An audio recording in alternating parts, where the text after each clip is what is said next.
The following is a special presentation of Extreme eSpeed TV, your new home for everything iRacing and eSpeed.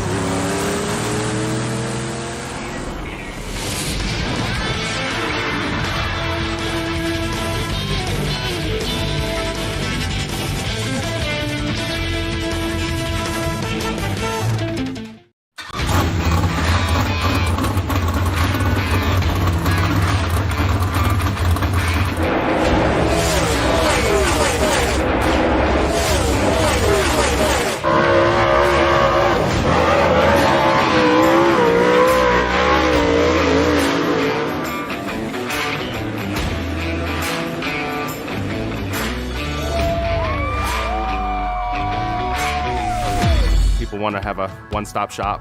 They need us for now all these different services, not just the heating and air side. When things are going wrong, you want the company that's going to be able to get things done as fast as possible for you. Today we're going to be in over 600 homes. What the customers can count on is we're going to send a competent person to your home with a vehicle that's stocked and prepared. We're going to do what's right. Right now, we're waiving our $79 service fee with any Coolray, Brightbox, or Mr. Plumber service.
Race fans, and welcome to Lernerville Speedway in Sarver, Pennsylvania. It is the second annual Ice Bowl presented by FMS Rapid Graphics, and this is the Coolray Pro Late Model Dirt Series.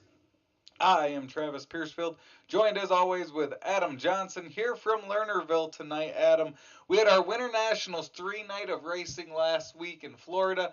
Now we've headed north. We're in Pennsylvania here at this Lernerville Speedway, and it should be another exciting night of racing action.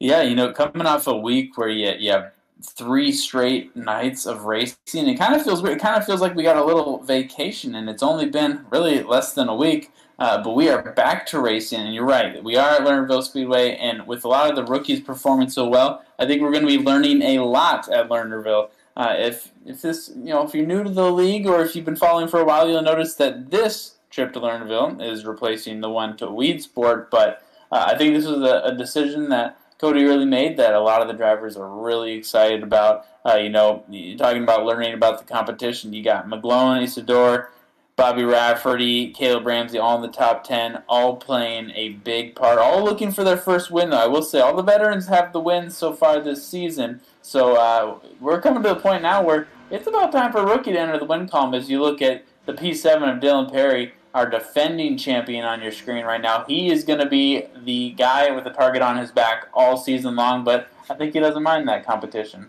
No, he and Tater Williams have traded off wins the first 4 events here of the 2023 campaign. And one thing about this Lernerville Speedway, Adam, you notice there's no wall a majority of the way around this track. And what you can't tell from our vantage point is off that back stretch there, starting at turn number 2, it goes down a hill a ways. So anyone that goes off the track is definitely going to be at a disadvantage, and turn 3 over there can be treacherous as well, as we watch Bobby Rafferty around the track. Also that Gambler Motorsports 71 of John Hine. And we've got a full slate of drivers. We're up to our usual and our full-time 21 drivers here for 2023, Adam. Absolutely, and we may not all have the double points races, right? But they're all very important, especially a track like this where, anything can happen. And we say that on most tracks, but when you have a full field, truly anything is going to happen as you get some beautiful looks from our camera angles there. Like you said, it's a steep drop-off if these guys happen to go off the track. When you get a little jumbled up, let's say if you go 3, 4 wide, we've seen this in the past. We've had previous broadcasts in other realms at this track, so we know what it's like when things get a little out of hand and they kind of pop off the track. So not hoping for that, but just look at how bumpy it is there as they head to the pits, which are not in the infield. So 15 minutes still remain in practice. Let's go look at your fastest time. Steven Spies, Brandon Bender, both with sub 15. Really, everyone's having a pretty good night, but it'll change up. The track will certainly change up as the dirt switches up as we get more of these events leading up to our feature, our main event. So what you're seeing right now at the times, likely not going to be what you see through Houston Guttering Time Trials, Carrier Heat Races, The Last Chance Showdown, and more. So we've got 17 drivers. The last group is out there now, including Tater Williams and Austin McGlone. 2 drivers you would expect to be fast here, but you look at those top 10, there's some names we didn't necessarily see through the first 4 races, Adam. Steven Spies atop the charts, Bender second, that's Colin Voiles in third, all ahead of Dylan Perry, who is fast everywhere we go. But even looking down through the field, it's only about 0.2 of a second back all the way down to Andy Piercefield, John Hine down there, really at 17th fastest. So very tight as you see Tater Williams jump up to 8th fastest. But there's some guys here that may not bring the speed that we're used to here as we come to this Lernerville Speedway here for this Ice Bowl. And I think that's to your advantage. If you're one of the guys in the middle of the pack in this series this season, I think this is a track you want to be at. I think that's why we have such high attendance for it. You're looking at times that are just so close together, and this racing is going to be so close together that I don't think you need to necessarily be the fastest car to get a good position, because there's going to be a lot of traffic, there's going to be a lot of maneuvering. This is where the skill of the drivers is going to shine above anything else. As you see, watch this car right now with Tater Williams. Look how bumpy that is. It is very uneven, but you're looking at one of the most steady drivers in all of iRacing. So Tater Williams looking to put on a show. He's already worked his way up to third, so with a few more laps, he may even get up in the top 2 spots. The Speeds and Bender still holding those top 2. The other thing they'll be paying attention to throughout the night is that outside line. You can see Austin McGlone all the way up there, living on that edge, and who is able to use that outside line. There's been drivers in the past, they won't even go up there. They'll be down there on the inside. Steven Spies is a driver that likes that inside line. Looking through the lineup here, Zach Chapman, who's normally here with us, doesn't look like he's here yet tonight, but he's someone that sticks to the inside. We'll just stay down there, wait for that inside line to come in, and see if you can hold on and battle those guys up on that outside. But I've seen drivers leading fall off of that turn number 2 as they just get too close to the edge. It'll be interesting to see how they handle that here tonight. Well, it really is kind of a mental game, right? When you're coming up on that high line, it's fine for most of the season. A lot of the drivers, McGlone, Tater, they love that high line, but you get one wheel off the edge there, and it really can be a mental thing. It's kind of like driving on the highway, kind of in reverse fashion, where you may have wide open roads, no barriers, and you're flying, but the minute you kind of have a protective wall to your left or right, you're driving a little more cautious, and that's kind of how these drivers feel. They don't want to make that mistake. They don't want to be the not top 10 highlight this week. So it's going to be very interesting. I'm very curious to see how these drivers navigate it as we get a good look at these rookies in the top 10. We got 4 in a row between Bowman, Klein, Isidore, and Ramsey. Got that 6 through 9 spot. So rookies are showing up strong. Still, I think, trying to get their footing in this league, get a feel for how the other drivers are. But we're coming up, I think, on a night where we're celebrating one of them as a winner. Well, that is how we will kick off our night here at Lernerville Speedway. It is the Coolray Pro Late Model Dirt Series here for the second annual Ice Bowl presented by FMS Rapid Graphics. We're going to take a quick commercial break. When we come back, Adam's going to bust out his notebook and we will head towards Houston Guttering Time Trials. You're watching Extreme eSpeed TV. Dyer Trucking in Mohawk, Tennessee is family owned and operated, and their main goal is to always please their customers and deliver their freight in a timely manner. If you need it hauled and you're in East Tennessee, the number you need is 423-393-4229. That's 423-393-4229. Dyer Trucking's also on Facebook. Pick up the phone and give Brad and his family a call today. Dyer Trucking. If you need it, they can get it. Find them on Facebook.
It rose from humble beginnings in the Valley of the Sun. A sprint car racer saw the need for racing shirts.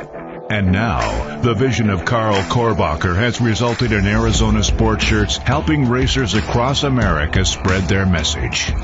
For the best custom designed shirts, hoodies, caps, koozies, and much more, go to ArizonaSportShirts.com. Be part of history. Arizona Sport Shirts, the original racing shirt.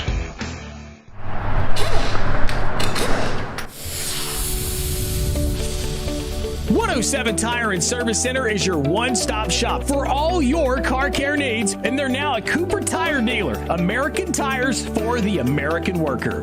Buy a set of Cooper tires and get free tire rotation and repairs for the life of the tire. They have a 12,000-mile or 12-month warranty on most repairs. Check out 107 Tire and Service Center. They're located at 6256 Irwin Highway, Chuckey, or call them at 423-620-4970. For all your car care needs, 107 Tire and Service Center. Family owned and operated. And their number one goal is your satisfaction. Find 107 Tire and Service Center on Facebook or call them today at 423-620-4970. Welcome back to Lernerville Speedway. It is the second annual Ice Bowl presented by FMS Rapid Graphics.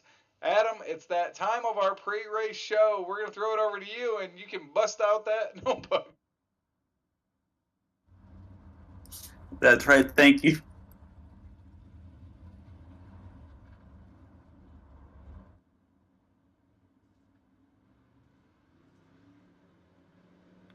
And as you'll see with this week's notebook, we have a tie coming up once again, possibly if Dylan Perry is able to get back in victory lane with the most wins in series history. That's going to be a back-and-forth battle we watch all season long. So current point standings have Perry edging Tater Williams by just 21 points, 2 wins apiece for both drivers. Of course, when it gets back to the schedule side of things, March is jam-packed. If you've noticed, we're busy this Wednesday and about every Wednesday in the month of March, including the first ever trip to Lucas Oil Speedway coming up tonight. And I mentioned it at the top of the broadcast. We're moving from Weedsport to Lernerville. So the Ice Bowl, our first week in March, but parts of the nation, it doesn't really feel like an Ice Bowl right now. But hey, we'll take this good weather as you see more of these laps being taken. It looks like a beautiful night of racing.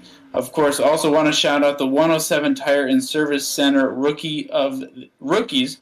Rookie of the Year, kind of up for grabs right now. Looks to be Austin McGlone, who is eligible for rookie status, even though he was racing last year in the Coolray Pro Late Model Dirt Series. But, this is really impressive. We have 4 of these rookies in the top 10, with 2 others making up the top 15. So, much like last year, a very strong rookie class here in the Coolray Pro Late Model Dirt Series. So, aside from Austin McGlone, some names you might want to watch tonight. Look for the J9 of Jesse Isidore. Look for the 77 of Bobby Rafferty. And look for the 13 of Caleb Ramsey. All of them in the top 10 in the standings. Now as we shift, let's take a look at some of these sanctioned events. Alright, as a reminder, these recruiting races coming up, we've mentioned it on each and every broadcast. That's because we do not want you to miss out. Registration, remember, will open up 1 month prior to each event. So we're coming up on the April 12th Heartbreaker at Limaland. That'll be $100 to win, which means March 12th. So you're able to sign up, and you'll be able to do so on the PLM Dirt Series Facebook page. Do not want to miss that. Other ones coming up are the June 7th Love Our Troops 100 at Kokomo, another $100 to win race with the ASCA 360 Sprint Car Series. And then later this year, on November 8th, the Early Bird 100 at Lucas Oil, $200 to win, and the winner locks themselves into the Icebreaker. As a reminder, because I know this is something the whole garage has been buzzing about, the Bumblebee 33 at Bristol, it is set for June 14th. And so that's another one that you're going to want to have marked down. So if you're not just following along the series for the regular season races, these sanctioned events, these kind of special races that series promoter Cody Early has helped put on, it is can't miss viewing on Extreme eSpeed TV. But nonetheless, a quick notebook kind of for you tonight, but do want to say that if you want to connect with us, Facebook.com/PLM Dirt Series. Instagram is at PLM Dirt Series. And then if you have emails, you have questions, concerns, and you don't want to put it there, please just email us at plmdirtseries@gmail.com. And just like that, Travis, that is this week's Adams Notebook from Lernerville. So we are counting down to Houston guttering time trials as we get closer and closer, looking at our updated hot lap standings here for best times as we get practice underway. Steven Speed still atop the charts, Bender second, Tater Williams moved up to third. That's Colin Boyles fourth, and Dylan Perry now sitting fifth. You got Bowman sixth. Bob Klein, he had a great run last night, especially on Thursday at Volusia, Adam. Jesse Isidore, Caleb Ramsey, and Aiden Young will round out your top 10. So we come to a track, Dylan Perry dominated last year, won a lot of races. Tater Williams came on late. Those are guys we talk about a lot, especially this year. They've picked up the first 4 wins of the year. But now we come to Lernerville here, and looking at these times, you've got to think maybe there's a possibility for a surprise winner here in the Coolray Pro Late Model Dirt Series tonight. You got to think, and you got to hope, because these guys, it's not like it's just Dylan Perry and Tater Williams who have been playing and racing well all season. I mean, we really do have McGlone, Carlton, Lassiter.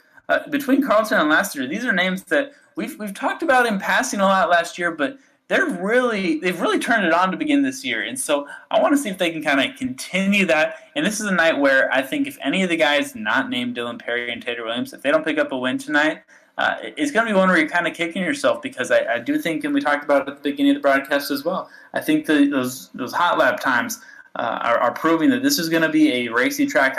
Not something I wish for, but I do feel like we're going to have more cautions than what we would get at Volusia. So I hope these guys have the pit crews ready. Hope they're ready to buff out some of the dents and scratches, because it could get a little rough, and we could see some drivers around that turn one maybe slide off a little bit, maybe not too far, but enough to really affect some of the way this field lays out by the end of the night. So about a minute and a half coming up on practice.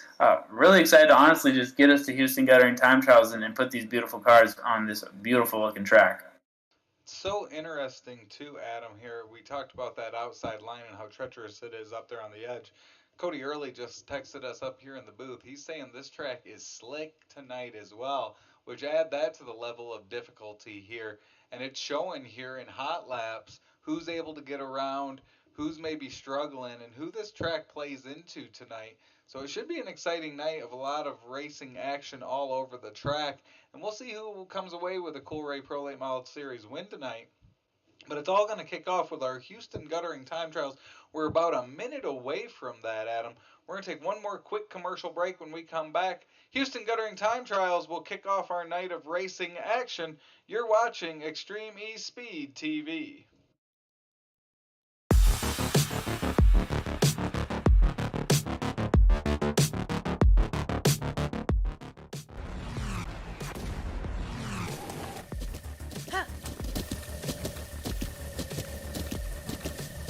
With the Butt Kicker Gamer 2, what you see and what you hear is what you feel.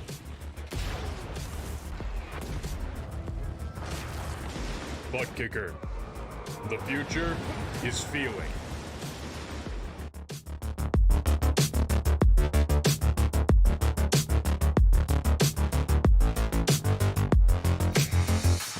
Just like that, Adam, we are back here at Lernerville Speedway. It is our Ice Bowl presented by FMS Rapid Graphics. Second annual Ice Bowl here for the Coolray Pro Late Model Dirt Series.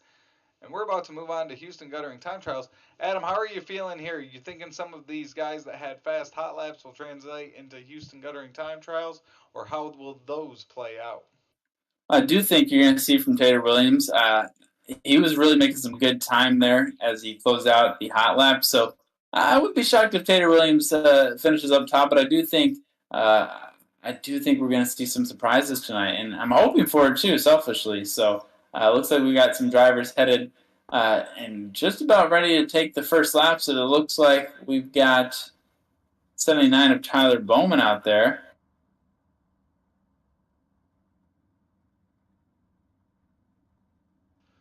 And this is a home type race for him. He's from Allentown, Pennsylvania. So over here at Sarvard, Pennsylvania tonight, you've got to think he's all jacked up and ready to hit this track in front of some hometown fans. And speaking of fans, Adam, another great crowd here for the Coolray Pro Late Model Dirt Series as Tyler Bowman heads out on the track. Yep, Tyler Bowman out of Allentown, Pennsylvania with his Bowman Renovations J&M Flooring. We got Max Pappety's Innovations and Huffman Speed Supplies with the C.J. Rayburn Race Cars chassis and Corey Racing engines. He'll get set to head out there in just a moment. He'll be starting a long line of drivers eager to get out there for Houston Guttering Time Trials.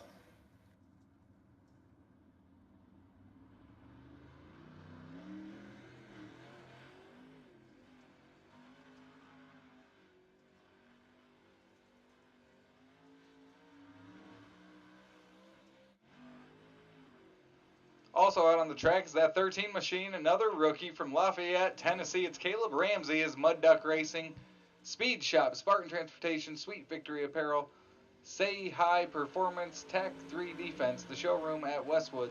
That's a Warrior race car with a Stephen Fields Racing engine.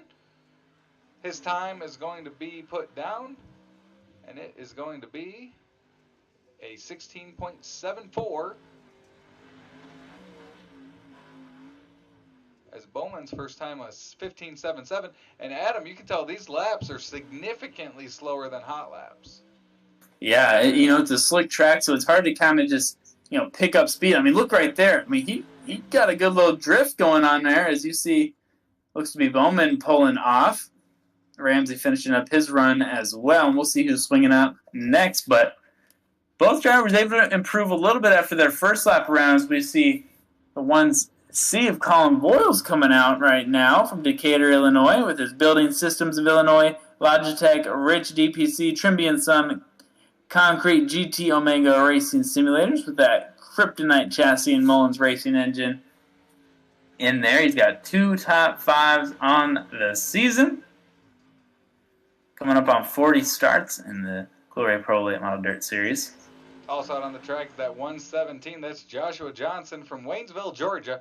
Vortex Wraps, Branson Woodward Racing, HJR Cinematography, Speed Ranch, E-Setups, as he will make his 27th start tonight here in the Coolray Pro Late Model Dirt Series. His first time, second fastest, 15.71. Curious to see if times speed up, slow down, or just kind of don't matter where you qualify. We know when we watched last week, it kind of paid off to qualify earlier at Volusia. Not sure if it's the case just yet.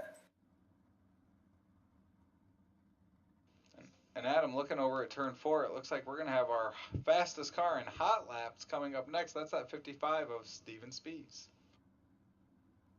Absolutely. Spies, a name we've been saying a lot this season, and we like that. Out of Lee's Summit, Missouri, with his Midwest Turbo and Performance sponsors on his iRacing chassis and Intel race engines. Got 6 top 5s, coming up on 30 starts in the Coolray Pro Late Model Dirt Series. We'll see what he can lay down. It looks like we might have the race director coming out for qualifying next.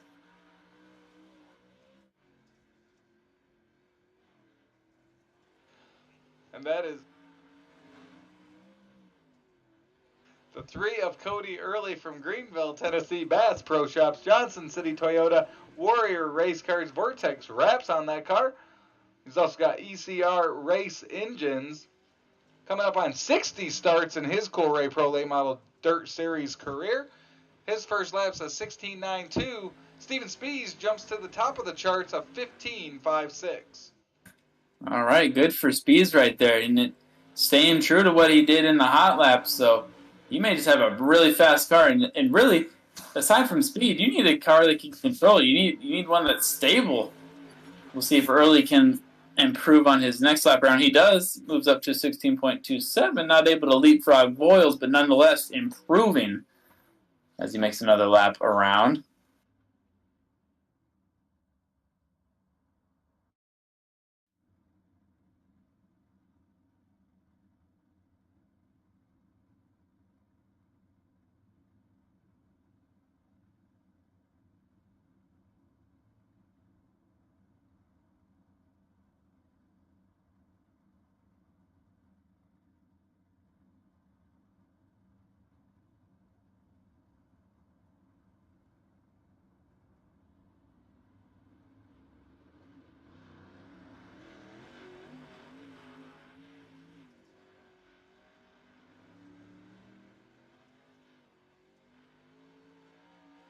Brandon Menford now. Brandon Bender out of Menford, Ohio with B&B Custom Baits. Limitless Custom Creations, Chip Bangers Racing, then Coolray on the car with his Longhorn chassis and Phantom race engine. See if he can put down a quick time. He gets a 16.22. And Travis, John Hine, your sometimes broadcast booth partner, putting some time down there now. John Hine out of the Show Me State, St. Louis, Missouri, Coolray, the Cruise Shop, Gambler Motorsports, Rayburn Race Cars, Hatfield Power there, as he will jump to the top of the charts of 15.52. And Adam, this might be showing as this track wears here during Houston Guttering Time Trials, it's going to pay off to go later in this, as he struggled in hot laps, and now he shoots to the top of the charts after 8 drivers. Bender will end up 6th fastest with a 15.85. Yeah, kind of a reverse evolution in terms of benefits to qualifying early versus middle versus late, as we see the 69 of Aiden Young out there of Dalton, New Hampshire, with Coolray heating and cooling on there. Young Gun Creations, Simtrax Broadcasting, and Gambler Motorsports in his Capital Race car with RPM Racing engines. Also out on the track is last year's series champion. It's Dylan Perry from Ringgold, Georgia. Coolray Rapid Race Graphics, Stealth Racing Carburetors, Harrison Automotive, Newt's Lawn Care, MSW Construction, Extreme eSpeed TV, Chip Banger Racing's Goat Farm Posse. That's a Longhorn chassis with a Phantom race engine. He, of course, is to the top of the charts, a 15.22 as he comes into Lernerville with 2 wins on the season. Yeah, you just see Perry kind of laying the pipe right now. Setting the standard. So Aiden Young will end up 4th fastest, a 15.6, as those fast laps continue to come here towards the middle of it, as they have really the last 4 drivers out on the track have been the top 4, as now it's the 25 of Cody Terry. Cody Terry from Gastonia, North Carolina, with ground-bound calls, Spencer Boyd LLC and Combs Cuts, and his Longhorn chassis and Clement racing engine, coming up on 45 starts in the Coolray Pro Late Model Dirt Series. Also out on the track is that 51 machine. It is Jacob Lassiter. He's got 1 career win in the Coolray Pro Late Model Dirt Series from Dresden, Tennessee. Hot Lap Heroes Racing 789 Designs Mix Green, the Sud Shop. That's a Rayburn Racing chassis as well. He'll jump up to 6th fastest, a 15.68, as Cody Terry is 12th fastest with a 16.87. So early in our Houston Guttering Time Trials, we've seen a lot of the veterans out there, just 2 rookies so far. Eager to see what some of this young talent has for Lernerville coming up. Well, looking down through there, you got Bob Klein, who's been fast as of late, Austin McGlone, Tater Williams, Bobby Rafferty as well. You know, Jesse Isidore had a great run last week at Volusia as well. So plenty of drivers here that are hungry and have been fast throughout the year coming up here. As next, it looks like it's the 41 of Brian Boyles. Brian Boyles from Decatur, Illinois as well, with the Trimby and Sun Concrete, Longhorn chassis and Reunion engines. Just past 50 starts in the series. Good to see him out there. Oh, a little bit of trouble possibly. As he'll let Tater Williams go on by. That is the 182 of Tater Williams. Tater, of course, is our 2021 champion from Clifty, Kentucky. He comes in with 2 wins on the season. Coolray, Chip Banger Racing, Comb Cuts, B&B Custom Baits, DPR Bang & Sets by CBR, Bluegrass Motorsports. It's a Longhorn chassis, Mullins Race Engine. As he will just come in at second, 15.37. Brian Boyle's first lap is going to be 14th fastest, a 16.94. Yeah, I think Williams, he may have been trying to make a run at Perry's number, but got that back rear wheel over the turn 1 kind of dirt area, and I think that slowed him down by just, every millisecond matters, and I think that kind of prevented him, as you also see Boyles pulling off now.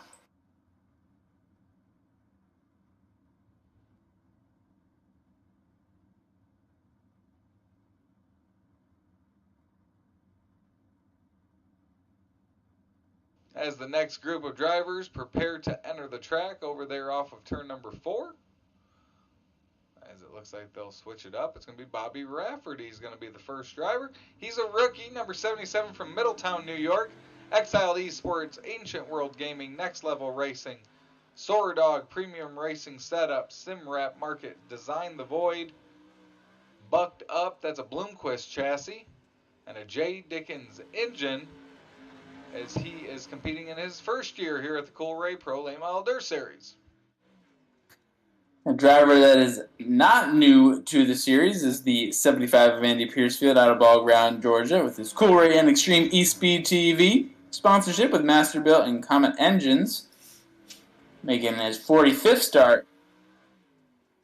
Looking good in that blue and white. We'll see if he can improve on a second time around. Got a little bit of a rough start on lap number 1.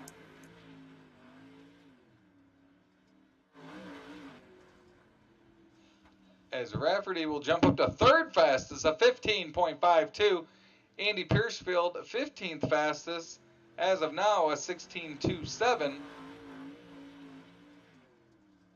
And he will jump over Cody Early up to 14th, a 16.25. Good for Bobby Rafferty getting up there early. Really a similar time as John Hines. So our top 5 featuring some guys that are not as consistent, and then the guys at the top, of course, same guys on top of the point standings, as we now get a look at the 07 of Bob Klein out of Grand Rapids, Minnesota. Team CFM Esports with Sweet Victory Apparel, Spartan Transportation, the MB Customs Chassis, and Clement Race Engines.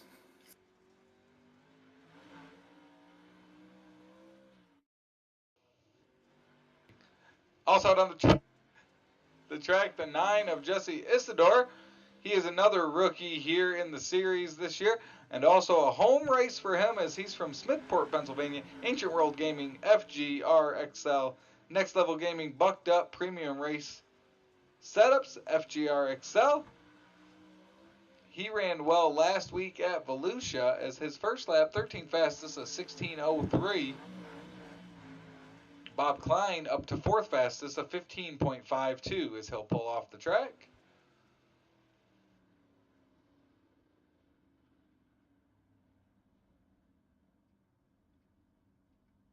And with that, Adam, we've got 3 drivers remaining.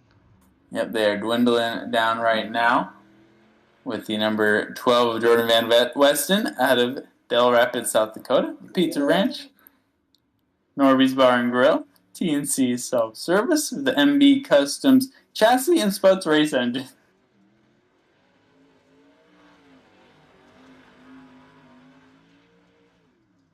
Also out on the track is that 221. It's Brett Carlton. Brett Carlton from Royal Palm Beach, Florida, LTX Home Builders, Water Experts, LC Property Investments. That is a rocket chassis as he's coming up on his 34th career start. As he's 13th, moves up to 7th fastest, a 15.60. Jordan Van Westen, 19th fastest, a 16.47. As he will move up to 17th, a 16.25. And Adam, that leaves 1. That's right. That'll leave us with Austin McGlone out of Hillsborough, Kentucky, with Coolray Heating and Cooling, KMJ Graphics, Chip Bangers Racing, Project X Coatings, and Goat Farm Posse. His Longhorn chassis, looking good so far this season. Got a good posse following too. A lot of McGlone fans. Ooh, and they'll eat this up. And you see him go over the edge there in turn number 2. As Austin McGlone, 2nd fastest, a 15.31 before he goes off the track. As we'll wait, it looks like he comes on up.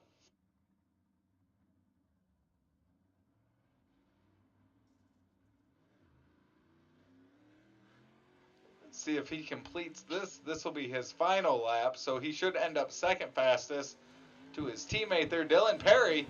And, you know, we talked about hot lap times, Adam, and how there were some surprise names up there that had really good laps. They end up having good laps here in qualifying. But at the end of the day, you've got Perry, McGlone, and Williams, your top 3 here in Houston. Yeah, really your heavy hitters as we begin what will be an eventful carrier heat race set, I'm sure. So they will get set in the pits as we will next on the track have our carrier heat races. And that is where everyone's looking to end up, right there in Lernerville Victory Lane. Pull on up over there, park it, and celebrate a win here in the Coolray Pro Late Model Dirt Series. But to get there, we're going to have to start with our first carrier heat race.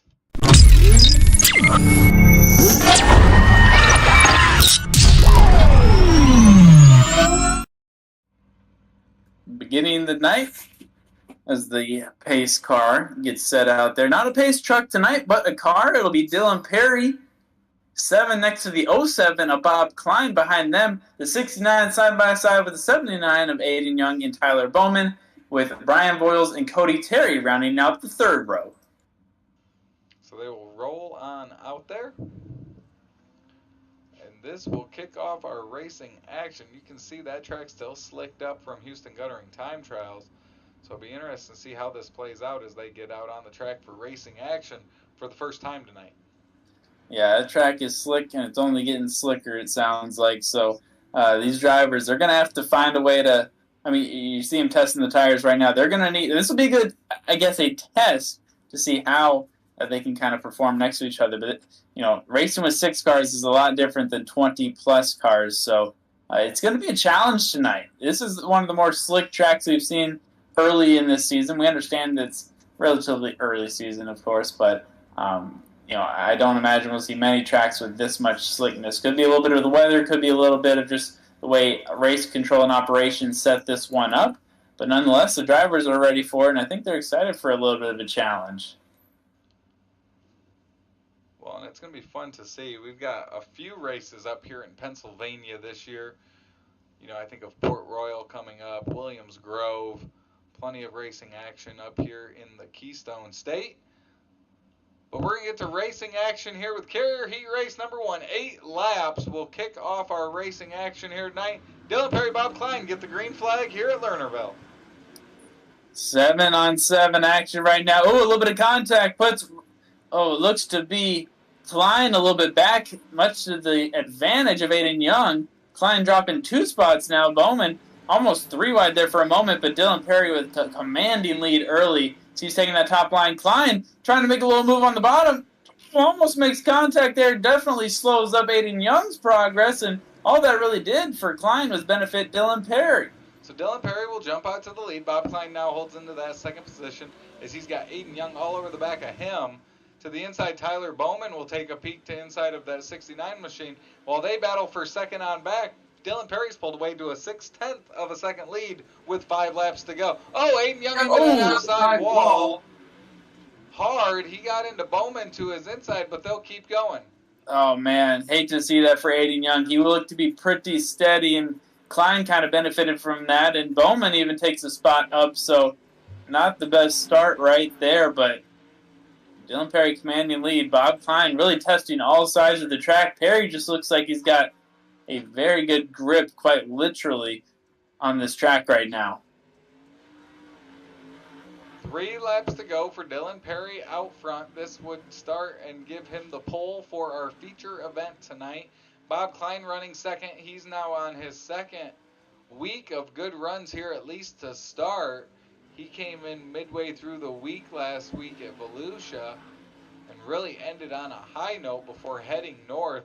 Tyler Bowman running third, Aiden Young fourth, Brian Voiles in fifth, and Cody Terry rounds out the field in sixth as the white flag waves this time by.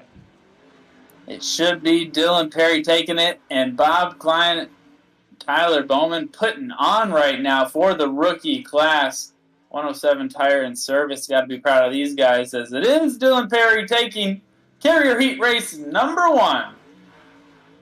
So Dylan Perry will pick up the win in Carrier Heat Race number 1. That'll put him on the pole for tonight's feature event. And Adam, they're going to get lined up over there off of turn number 4, and we're going to move on to Carrier Heat Race number 2.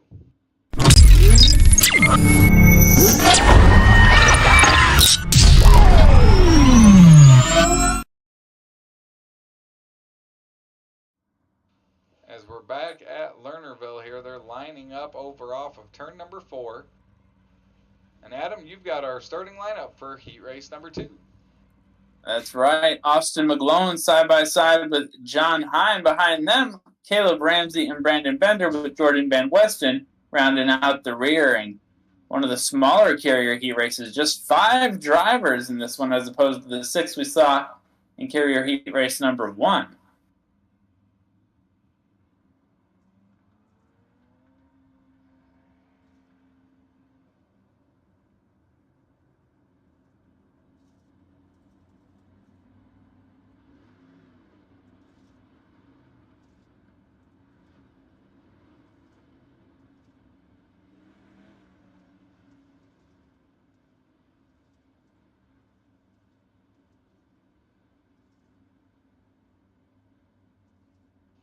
So Austin McGlone and John Hine make up row number 1 here in Carrier Heat Race number 2 here at Lernerville.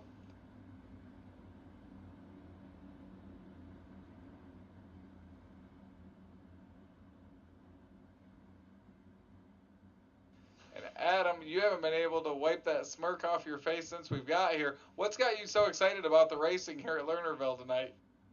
It's just slicker than we've seen all season, and I like the speeds we're getting. I like the fact that I think we're going to see some drama tonight. And you see from our packed crowd right now, they're just kind of eager for it as well. It looks like we're about to go green.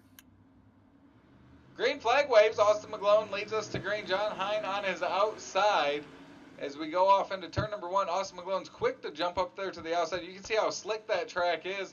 Hine got sideways a little bit, as did Caleb Ramsey, as they battle for second through that corner. And you can see this 5-car field tightly contested here to start, but it's Austin McGlone out front. Yeah, a little bit of a follow the leader right now. No one really making any drastic dives down low. I think whatever they're feeling on that top line, they're liking. Hine kind of taking an interesting angle there. Almost gets passed by Bender, but he's holding strong. Hine had some good speed earlier, but McGlone ending out the Houston Guttering Time Trials. He also had some really good speed. So he's got a really good looking car, it looks like, at this moment.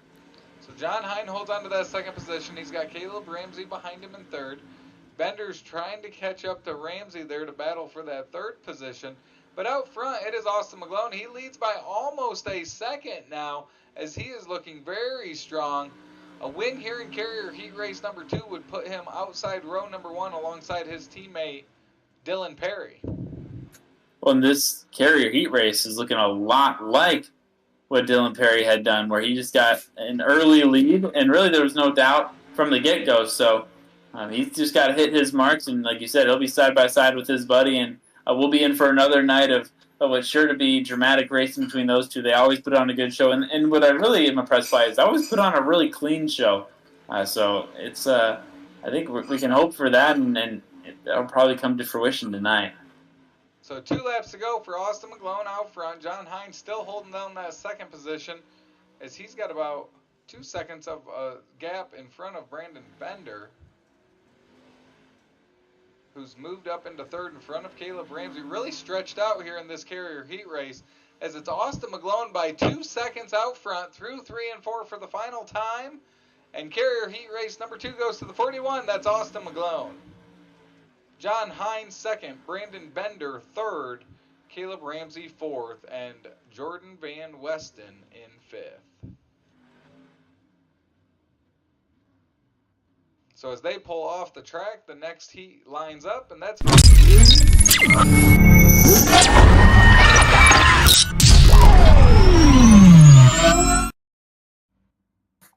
Carrier Heat Race number 3 will feature Tater Williams at the top spot, side by side with Steven Spees behind them, Jacob Blaster and Jesse Isidore, and Andy Piercefield rounding out the rear.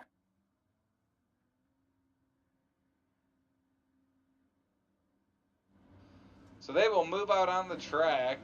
Tater Williams, Steven Spees. This is a tough group here. You got Tater Williams, Steven Spees, row number 1, Jesse Isidore, also known as Jesse Isidore, and Jacob Lassiter in row number 2, and Andy Piercefield rounding out the field. All these guys have been fast at points throughout the year so far, Adam, so this one should be entertaining. Absolutely. Got 5 really good drivers out there. 5 guys. I'd love to see you racing each and every week. What's he doing?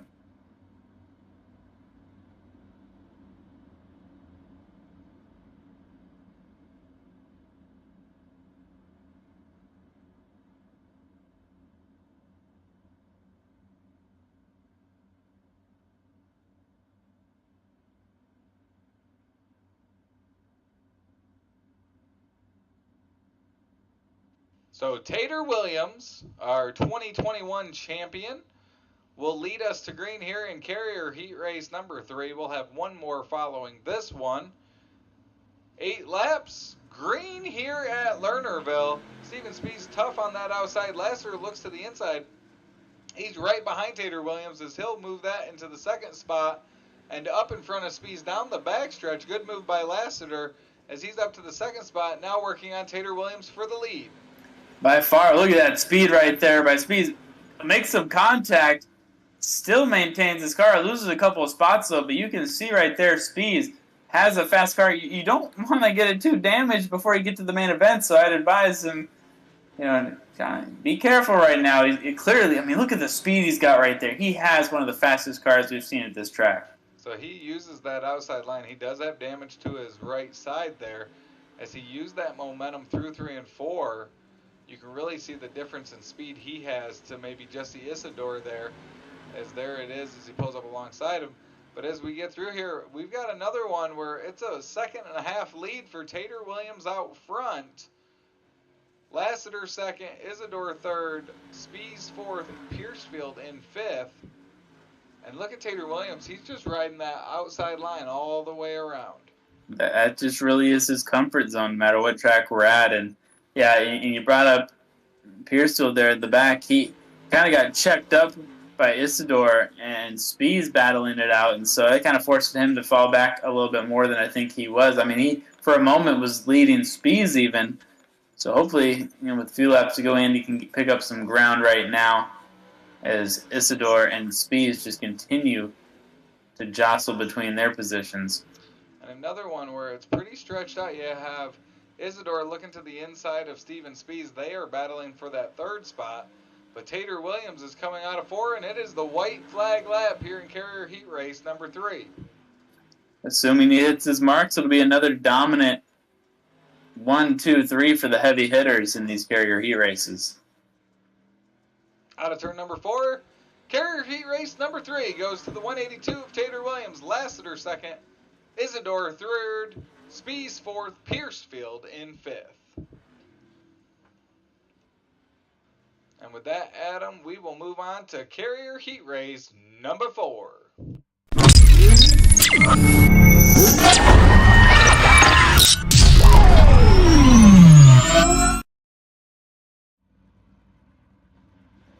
Leading us to the green will be Bobby Rafferty, side by side with Brett Carlton.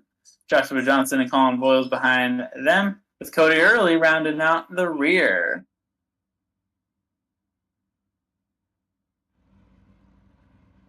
So as we've gone through 3 heat races, Adam, no cautions as of yet. This has been a theme this year. As we've gotten through our heat races relatively clean, it's going to be interesting. This is a big, wide, sweeping track, but with it being so slick, with guys trying to use that outside line, we have seen contact, just no caution flags as of yet. Yeah, I expect more of the same when you got a full field out there. But they've been racing so clean, but also so competitively this year. It's almost like if you had a swear jar, there must be a caution jar where if you cause a caution, someone's got to be putting in a buck or something, because they are really doing a good job of respectfully racing and respectfully racing really hard. So, and this is going to be a very sloppy track, especially that top line. It's going to be kind of a sloppy top. So Carlton will start second, outside of Rafferty, as we will get going here from Lernerville. Colin Boyles, Cody Early there in row number 2. Joshua Johnson will start at the rear. And it looks like he may not be out there. And you see his car parked over in the pits. So he will not make his start here, as Rafferty will lead us to green. Carlton on his outside. Carlton's been one of those drivers that had a very good start to the season at Charlotte. He kind of waned as we went through the week at Volusia. He's looking to rebound here tonight at Lernerville, as he'll slide up, lose momentum there. That'll give it over to Bobby Ratford. And he wiggled on that first turn there, and it kind of struggling.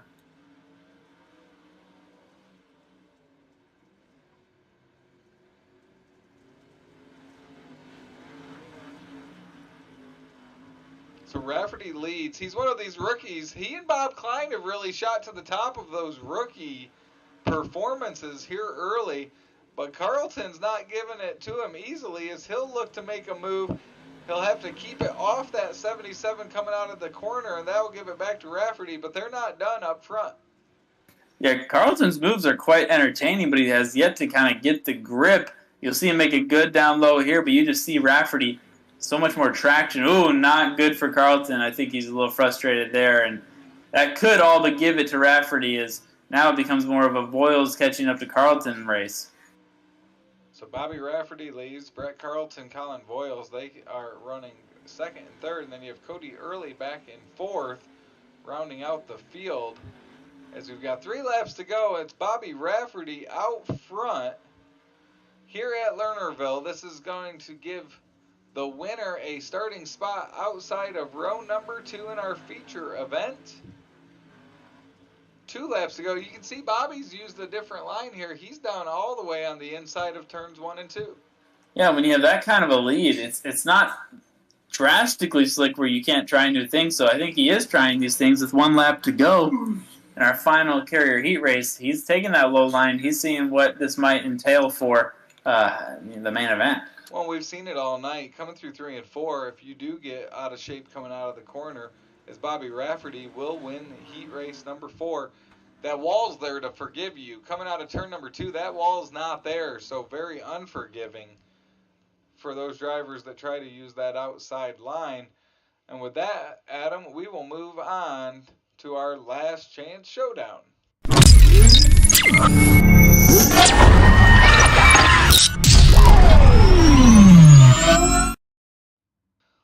Yep, and with the Combs Cuts last chance showdown, looks like it'll be Brian Boyles out front with Jordan Van Westen next to him. Behind them, Andy Pearsall and Joshua Johnson, and Cody Terry rounding out the rear.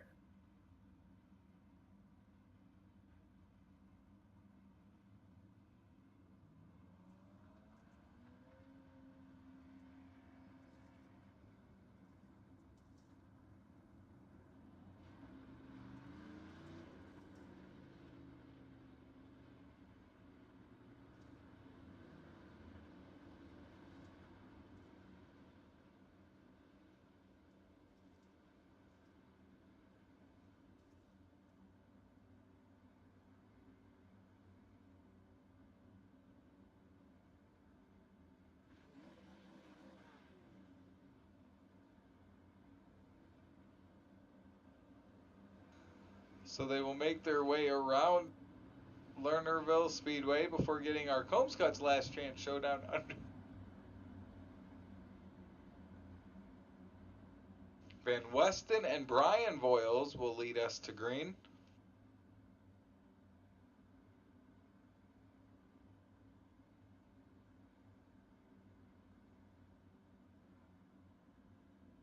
So a chance for some of these drivers to advance. You look back there, Pierceville, Johnson, Terry, they're able to come away with a win or improve their position. That's spots in that feature starting lineup for them.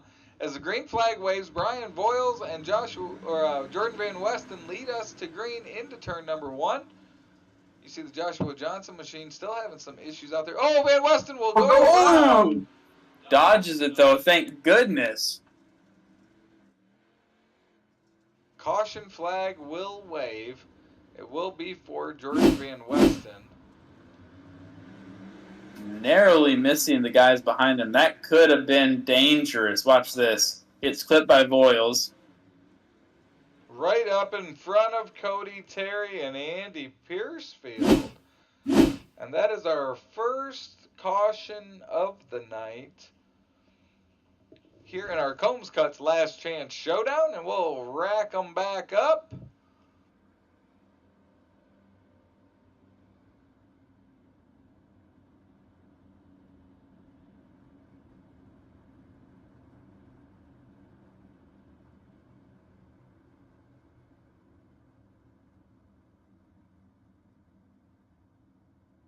So they'll get lined back up.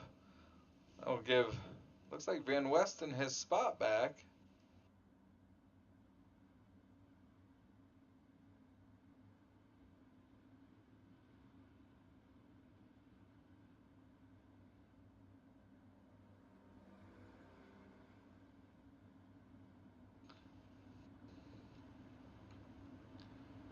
As we will do at least one more lap here, get everything ready and signed up. It's a fun group, one that always has really good battles, kind of in that middle pack most races. So it's really cool chance to kind of get to feature all of them with Voiles, Van Westen, Pierceville, Johnson, Terry. all really good drivers, all ones that made huge strides in progress from even early last season. So really excited to see what we got here as we go back to green. Brian Voiles leads us back to green. We'll try it here again. They make contact up front here going into turn number 1. They'll keep it going straight. Van Westen looking to the inside. He's got Joshua Johnson. Now Andy Piercefield peeks to the inside of the 12 going into turn number 3. Oh, Piercefield making a little bit of move right there. And a guy who's trying to have them forget all about him is Joshua Johnson taking now a dive inside. Piercefield down in front of Van Westen. Great moves throughout the field as now Joshua Johnson looks to the inside of Brian Voiles. Andy Piercefield now up into that 3rd spot. Little out of shape there as they battle side by side for the lead. Joshua Johnson, Brian Voiles. Johnson moves ahead, but Voiles will use that outside line to get back into the lead down the backstretch. And very entertaining. Probably the most entertaining one we've seen so far tonight. Voiles just edging it out. Still a lot of racing left to go, and Johnson clearly trying to use that bottom line. Brian Voiles on the outside. Johnson still to his inside, side by side for the lead. It's still Piercefield, Terry Van Westen behind them. As Brian Voiles will hold on, as now Cody Terry moves to the inside of Andy Piercefield. That was a battle for 3rd. As out front, Brian Voiles continues to use that outside line to hold on to that lead.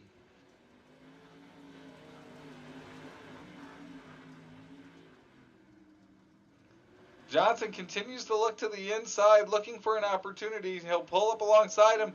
Unable to clear him again, he'll try through 3 and 4. What a battle. Johnson and Voiles right now. They clearly have distance between that 3rd place driver, and it's really going to be kind of a high-low crossover move for these next 4 laps and change that might determine our winner.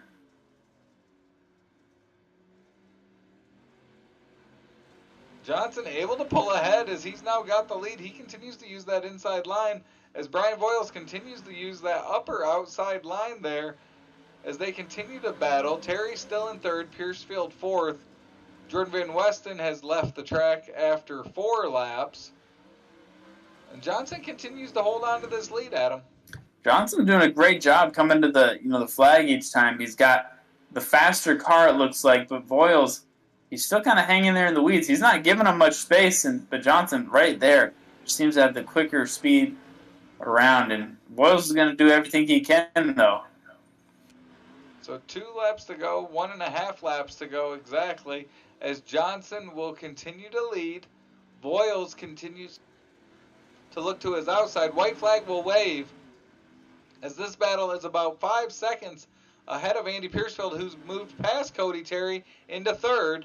Out of turn number 3 and 4, it's going to be the Joshua Johnson machine. He will win our Combs Cuts Last Chance Showdown at Lernerville. Brian Voiles 2nd. Cody Terry 3rd. He'll just edge Andy Piercefield. And that will round out our preliminary events here at Lernerville. We're going to take a quick commercial break. When we come back, we will have your pre-race festivities here from Lernerville. You're watching Extreme eSpeed TV. People want to have a one-stop shop. They need us for now all these different services, not just the heating and air side. When things are going wrong, you want the company that's going to be able to get things done as fast as possible for you. Today, we're going to be in over 600 homes. What the customers can count on is we're going to send a competent person to your home with a vehicle that's stocked and prepared. We're going to do what's right. Right now, we're waiving our $79 service fee with any Coolray, Brightbox, or Mr. Plumber service.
We take many precautions to stay protected. Online protection requires the same amount of precaution. Cybercrime is a $6 trillion industry. Roughly 158 people fall victim to this type of crime every second, and a business will be compromised every 11 seconds. In the last 3 years alone, the number of malicious websites has increased by 130%. Bottom line, you need protection from someone you trust. Call Computer Pros for protection plans as low as $4 a month.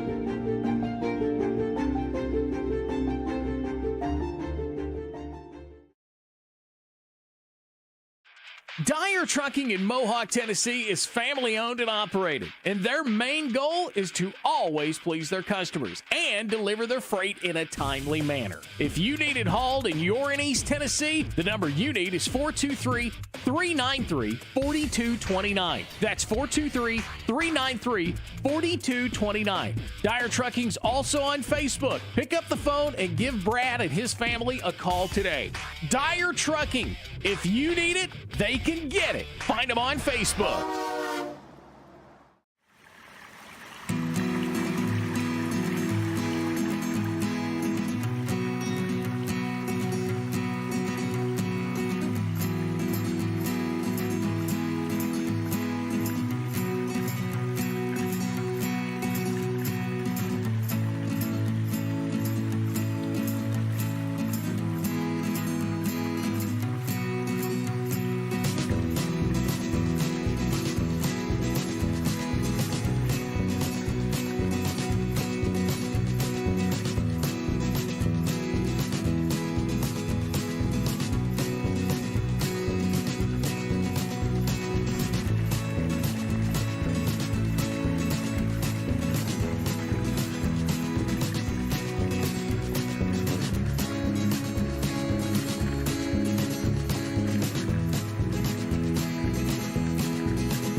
107 Tire and Service Center is your one-stop shop for all your car care needs, and they're now a Cooper Tire dealer. American tires for the American worker. Buy a set of Cooper tires and get free tire rotation and repairs for the life of the tire. They have a 12,000-mile or 12-month warranty on most repairs. Check out 107 Tire and Service Center. They're located at 6256 Irwin Highway, Chuckey, or call them at 423-620-4970. For all your car care needs, 107 Tire and Service Center. Family owned and operated. And their number one goal is your satisfaction. Find 107 Tire and Service Center on Facebook or call them today at 423-620-4970.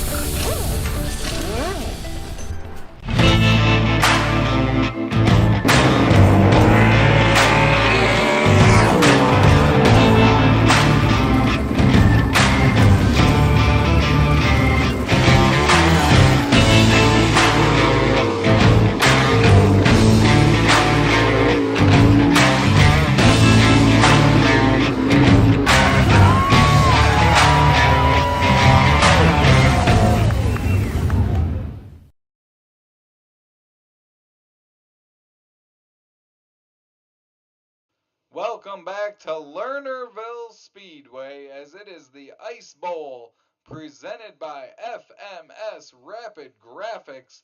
Here from Lernerville Speedway, the Coolray Pro Late Model Dirt Series heads on to their main feature event. And Adam, looking at how tonight's played out, the cream has risen to the top as usual. Will that be how this feature event plays out over 50 laps?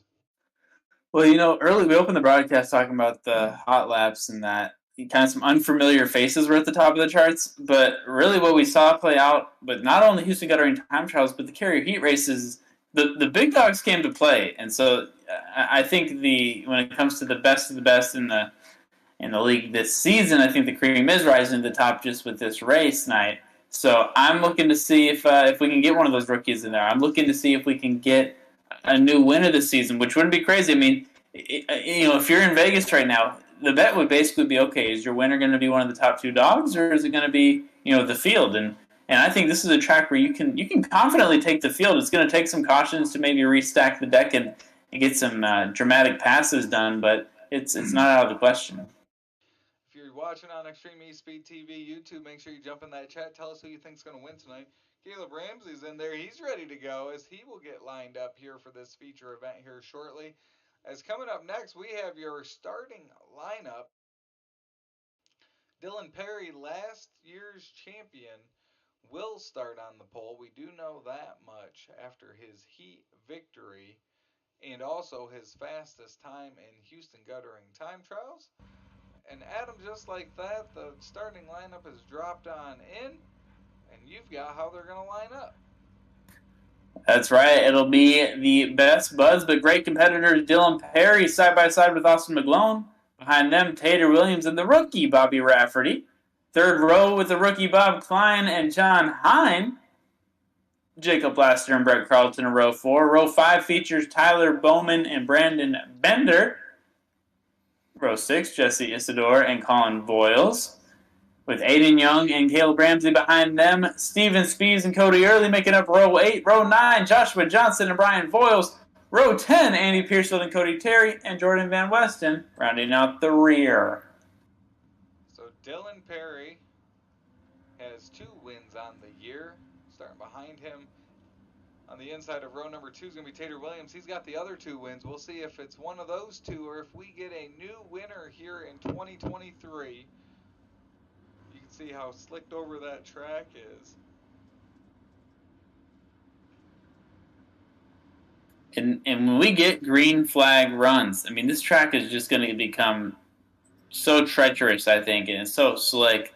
But I do think we're going to need a good green flag run to get some confidence in these guys. I imagine there'll be some spins in the middle of the pack, just assuming, I guess you could say, as we make maybe 1 more, maybe 2 more laps around before we get this thing started. But we're grateful that you joined us on Extreme eSpeed TV. We've got some great drivers that are going to be showing it all out there tonight.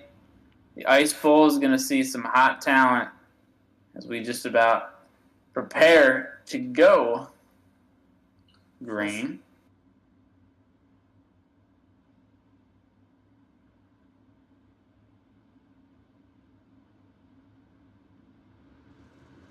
Green flag waves. It's Dylan Perry, Austin McGlone leading us to green. 50 laps around this Lernerville Speedway will make up this Ice Bowl for 2023. And now Austin McGlone will go out front as he's got that outside line at him. Austin McGlone leads here early. Man, that was a fast start for him as we were very much 3 and 4 wide in certain parts in the middle of the pack. These guys are, I mean, look at that sliding by Taylor Williams. I mean, that is unbelievable. The fact that he didn't run into anybody, man, they are all over. A lot of checking up tonight. So Dylan Perry in second, trying to chase down McGlone out front. From fourth on back, though, big group of cars. Jacob Lassiter, you see there, looking to the inside of Rafferty. Rafferty will break away as he's trying to look to the inside of Tater Williams. Plenty of racing throughout this field. Looking down, you got Steven Spees. He's making his way up. He's up 3 here early in this one, as is Joshua Johnson up 2. Behind them, you got Andy Piercefield moving up. He's moved up a couple spots here early as well. So plenty of guys moving up through the field here as side-by-side racing throughout the field. Don't look now, but we are 10% of the way through this race, and it's been clean so far. Like we said, when they get some green flag laps in, it is going to be a very speedy run with these lap times. And it looks like our fastest speed right now be long. Oh, caution coming out there for Hine, it looks like. And we watched that one happen. He jumped over that cushion there, gets stopped off of turn number 4. A little too much cushion to be pushing there for John Hine. Oh, and you can see Cody Terry was going off the track right in front of him. Don't know if that took maybe his attention away there, but there's that 71. Turn number 4. Good on John for kind of recovering. He was really flying into that final turn. He could have really hit the wall and really damaged his car, but I think he kept it minimal, bringing out our first caution of the night. But those first, 5 laps and change, they were quick ones, but it was a quick start for Austin McGlone, who looked very fast to open up. So we'll see how they restart here. McGlone had that outside line on the start with Dylan Perry. That really was the difference of him getting up to the lead. As we've completed 5 laps here at Lernerville.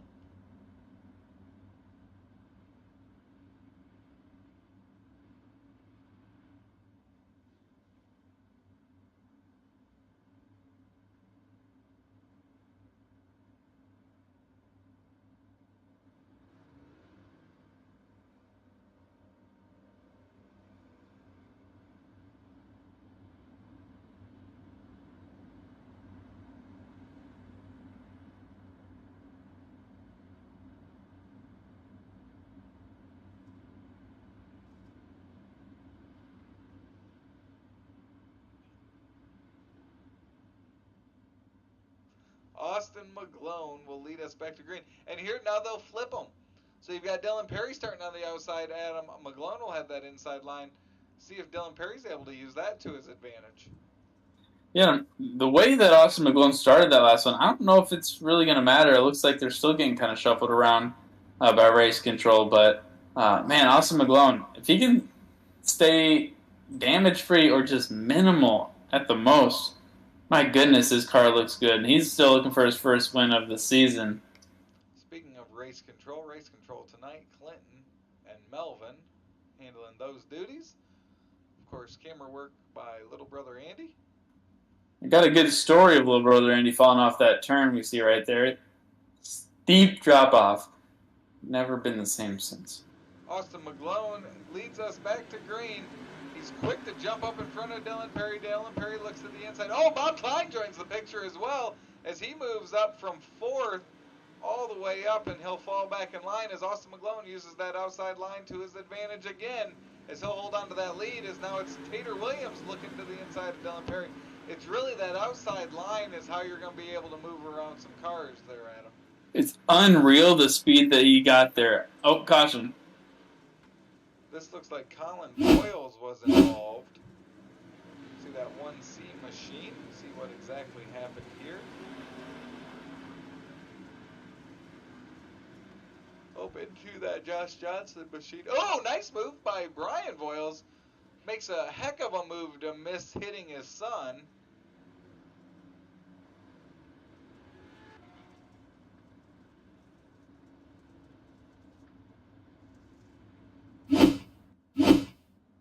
Good father-son moment there. I'm sure when he's writing his Father's Day card, throw that mention in. Got some really cool connections. We got good buddies in this league that race hard against each other. You're talking about Dylan Perry and Austin McGlone, father and son. Good, good connection there you have with Daddy.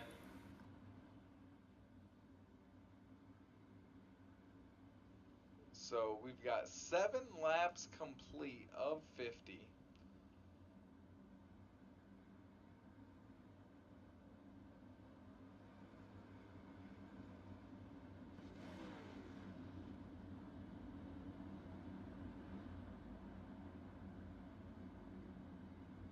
So Austin McGlone's going to restart on that inside line again. He was quick to jump up in front of Dylan Perry as soon as they crossed that start-finish line, that last restart. So he showed his hands there to Dylan, see if he's able to combat that. And now Bob Klein will move up into that second row. He had a great jump. He was really moved all the way up to battling for second by the time they hit turn number 1. As the green flag waves, Austin McGlone gets back up in front of Perry again. Perry will look to the inside, see if he's able to make it work. It won't, as Austin McGlone will use that momentum back to the lead down the backstretch. Man, Perry was digging down there. Still not able to find whatever you have on that top line. So for in the moment, Austin McGlone capitalizing. But I think if Dylan Perry gets that same position, he's got just as fast a car that he could do what McGlone's doing to him.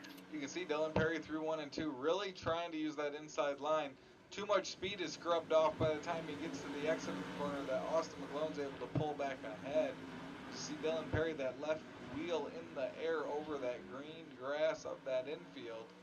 He did make up some ground there, Adam. He's looking to make a lead pass here, and he will for a moment before he loses that momentum. Austin McGlone will lead lap number 11. And he might do it right here. Whatever he's got there on the bottom line, I think he's enjoying it because he is cutting the time down between he and Austin. I think Austin knows that. It could be a matter of time if we stay green that Dylan Perry gets a pass. It's right in this area right here. It could happen in the next 2 laps. Watch Dylan. He just gets so much. He might do it right here. So you saw McGlone get a little out of shape there in turn number 2. That would give it enough opening to Dylan Perry. It looks like he did give it up. So Perry, very methodical. He could have done what a lot of the other drivers are doing and just stayed up top and hoped that McGlone made a mistake. But no, he did the dig work. He kind of built that bottom line to what he wanted, and he's still using it right now, which means he's still finding speed. So if you're one of these other drivers, you may want to take notes and maybe try that same line. So a great battle for up front continues on. Dylan Perry leads Austin McGlone and Tater Williams. 3 drivers we talk about quite a bit throughout the season. Looking back through the field, Steven Spies, who's been fast all night long, he's up 8 spots, started 15th, now up to 7th. He's our hard charger here at the lap 17 mark. You can see Tyler Bowman, Aiden Young, Brad Carlton all around him. As Spies is moved up into the top 10 and the caution comes out, it looks like it's for Cody Early.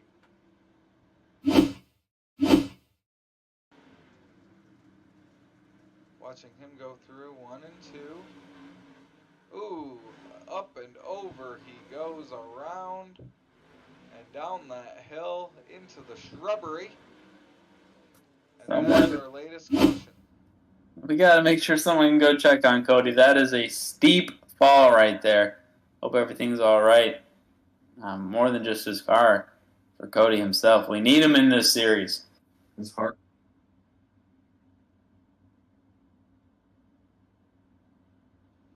So Dylan Perry continues to lead.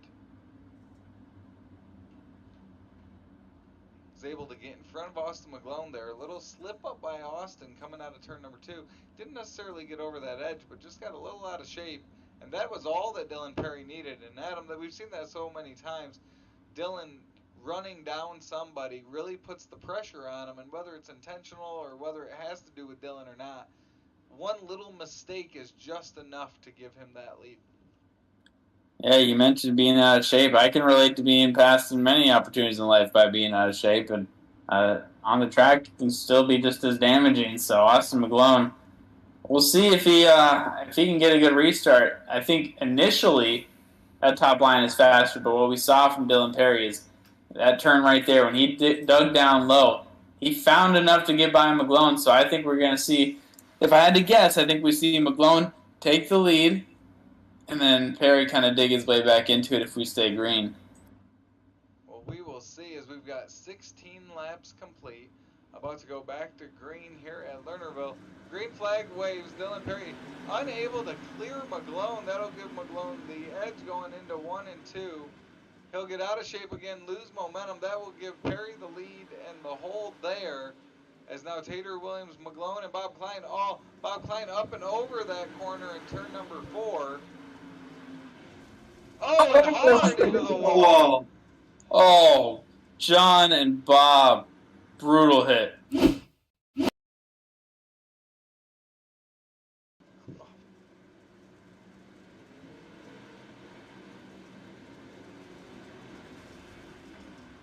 you watch Bob Klein go over the edge, and when he came back up onto the track, John Hine was there involved, as we'll bring up that Coolray instant replay one more time. Just got a little bit too close to the edge. Wheels took it, and trying to make his way back on the track, and just unfortunate there for John Hine. Oh, just a brutal hit. So the last 2 races really for John Hine in those feature events, just some bad luck.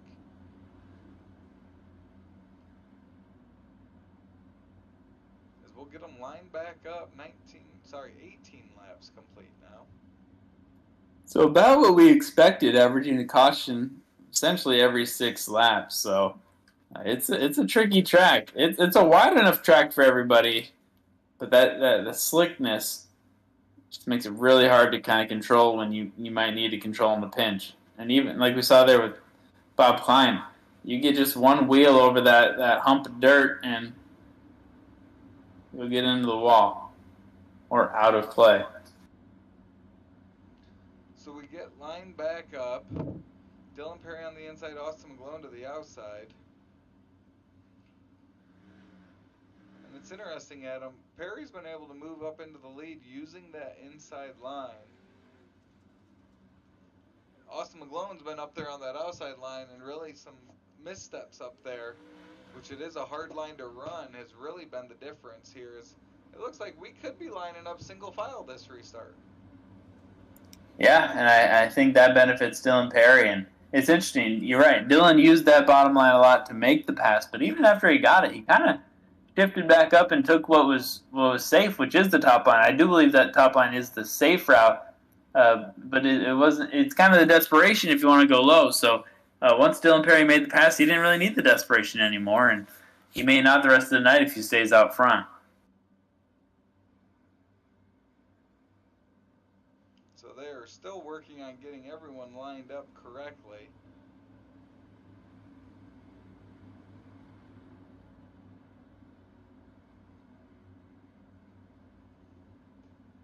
As the lights are still on, so we might make even another lap here, making sure everyone is where they need to be.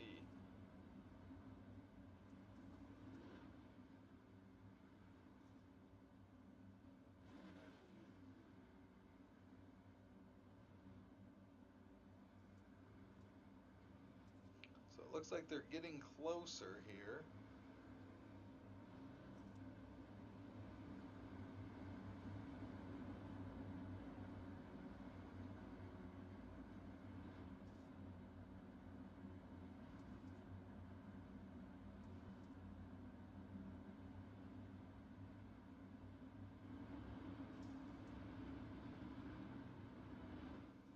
So Austin McGlone looking to try to go to victory lane for the first time in 2023.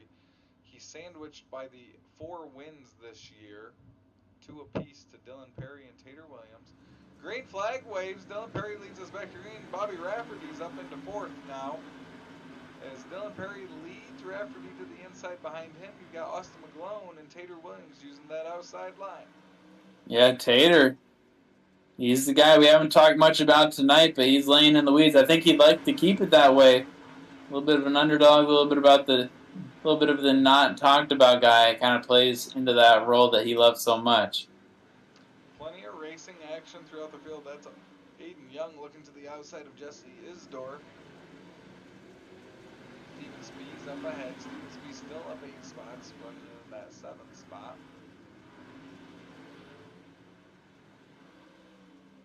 As Austin McGlone creeps up towards that P7 machine, he's making up some ground at him. Yeah, he might be trying to do what Dylan did to him. Yeah, he's getting low. Dylan did get lower, and Dylan might be able to pass him right back on this crossover. I think Austin's going to need to go lower.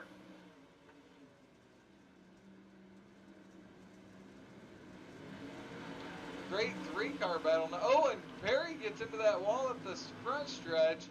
Austin McGlone will slide up ahead, but Perry will fight back on the inside. Tater Williams also drained that pretty for the lead here quickly. As now they'll cross over. Perry up over the edge into the wall. Tater will make a move to get around. Oh, and Dylan Perry's got some damage to that machine, Adam. A rare mistake there for Perry. Opens the door for McGlone to take the lead and Tater to make the pass. And you have Bobby Rafferty, the rookie, breathing down the neck. And my goodness, with 25 laps to go, the midway point, caution.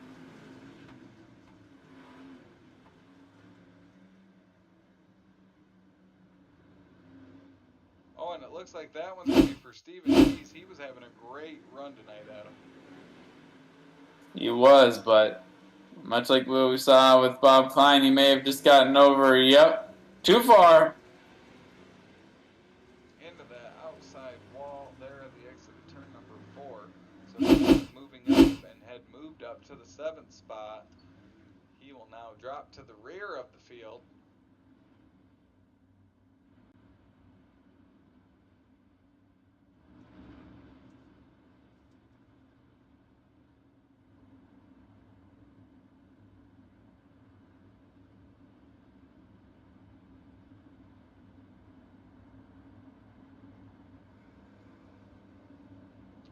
So they will line up McGlone, Williams, Perry. Your front 3, Rafferty still in 4th. Carlton up to 5th.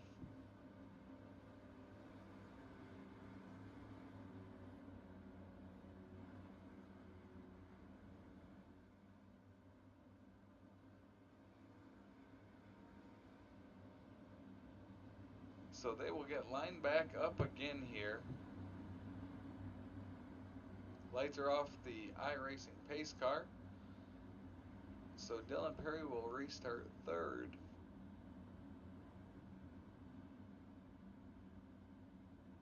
Tater Williams 2nd. Austin McGlone your leader. Bobby Rafferty is holding serve. Started 4th, running 4th. Carlton up to 5th. He started 8th. Tyler Bowman up 3 spots as well. Someone here who's currently our hard charger. That's the 69 machine of Dylan, or of Aiden Young. And like what you brought up earlier, there's some guys who gained a lot of spots just kind of eating it up right now. Aiden Young in that 69 machine, one of them.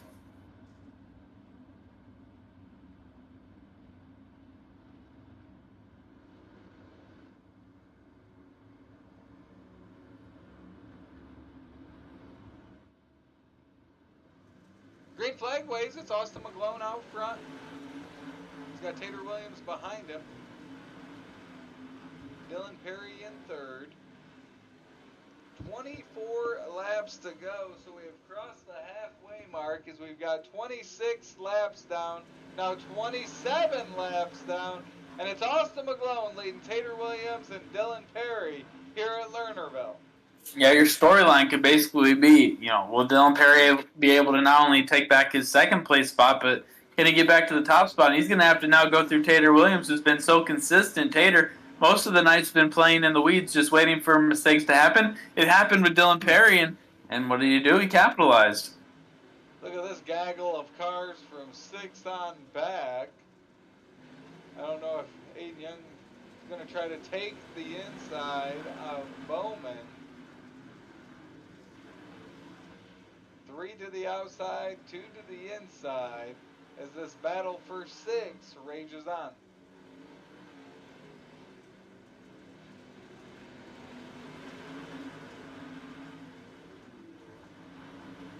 Getting a good look at this entire field right now. You see Joshua Johnson battling with Colin Boyles. A lot of dirt flying in their face. You got to factor in a couple things where it is dirty out there. These cars are getting messy, and in some of these turns, that sunset's coming into the point where it'll get in your eyes, and for a brief moment, you might be without your best line of vision. As we ride along with our leader, that's Austin McGlone. You can see he's coming up to the tail end of the field. As that is the Brian Boyles machine up ahead in 19. And we've seen those cars come and play before. And they can definitely help close some gaps, especially when you've got drivers of Tater Williams and Dylan Perry's abilities behind you. Yeah, but they can also be pretty unpredictable. He's going to try to make a pass around Boyles. This could, you get some of this traffic. It's unpredictable. You're in dangerous waters.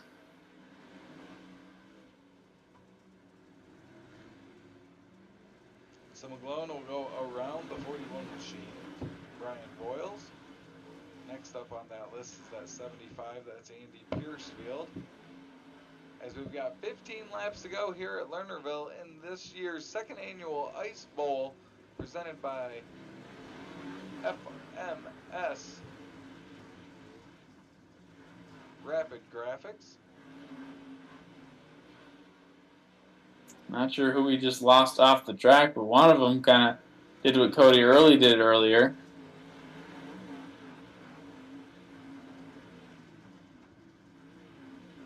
Tater Williams, Dylan Perry make their way around. Kind of a quiet night, but up 3 spots, Brett Carlton, guy we interviewed on the podium last week. Good to see that 221 machine still holding strong in a top 5 position right now. See him, he's making up some ground on Bobby Rafferty, who's the 4th place driver. He'll look to the inside through 3 and 4.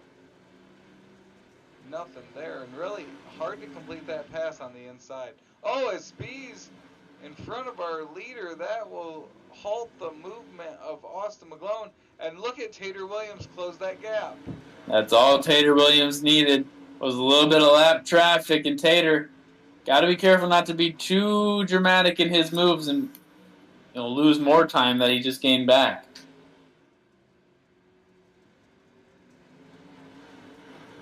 So we're down to single digits, 9 laps to go. It's still Austin McGlone. He's got half of a second lead over Tater Williams.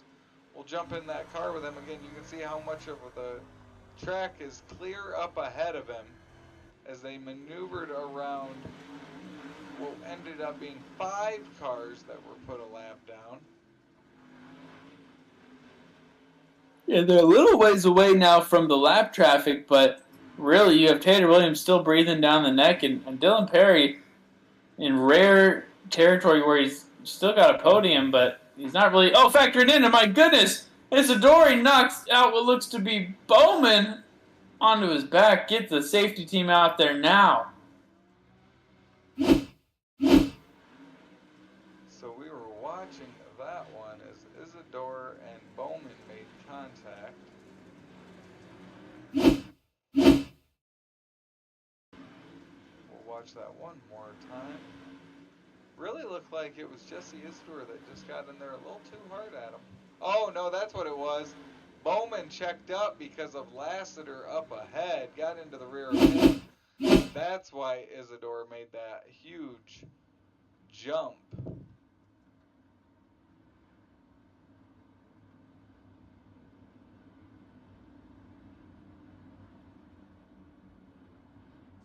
So, Adam, we've got about 6 laps to go. It's Austin McGlone, your leader, Tater Williams second, Dylan Perry third. Going to have an opportunity to make a move here late. Yeah, suddenly you look up at the the scoring and timing, and it's like, oh my goodness, we're less than 10 laps remaining. A really long green flag run. And I think what this benefits is, I think it benefits everyone but the leader. You know, Dylan Perry finally gets his room, his gap back, and then you also got to look at the way Tater Williams sees this. He's like, okay, it's an even playing field now. I can run the high line. If I can get a better restart than Austin McGlone, then it's his for the taking as well. So you've got the best 3 drivers right now in the top 3 spots, and heck, who's counting out Bobby Rafferty or Brett Carlton at this point, right? Plenty of opportunities coming up as we are going back green this time by Austin McGlone, your leader. Good restart for him. He's able to jump out front as the front 4 breaks away from the rest of the field. It's going to be 5 laps to go this time by, and he's got Tater Williams hot on his trails. Austin McGlone looking for his first win of the season to join Tater and Dylan Perry, who currently trail him, and they'd love to get their 3rd win on the year. Either one of them. Oh, caution flag will come out. Looks like Bob Klein involved in this one. Looks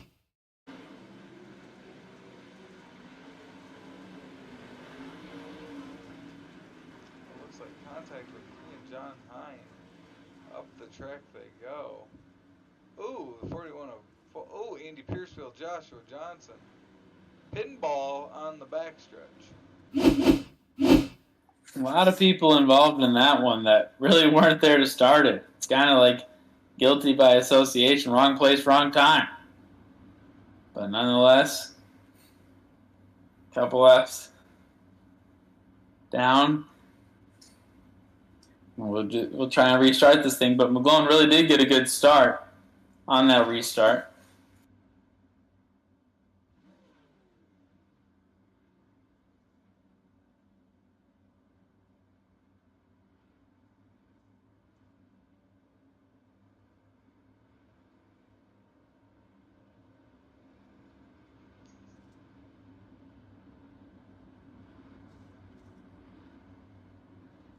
So they'll get lined back up. 4 laps to go, Adam. Another opportunity for Tater Williams and Dylan Perry. I just don't see, unless a big mistake is made, how anyone's going to be able to move around Austin McGlone when he's got that preferred line to himself. Yeah, I mean, at this point, not enough time to have lap traffic factor in. It would take really just a user error from Austin McGlone, and I don't see that happening. Not with the consistency he's drawn with tonight, but I think we have our top 3 drivers. But I'm not exactly sure this is going to be the top 3 order. So I'm really eager to get us going back to green, and hopefully it stays green to the very end.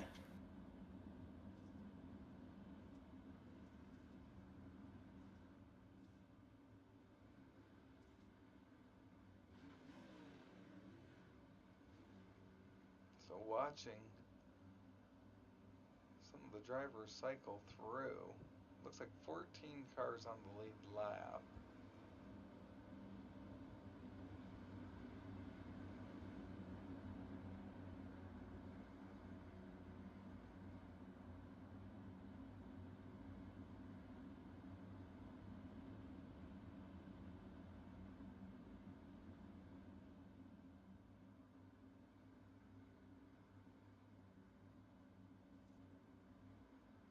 Austin McGlone leads.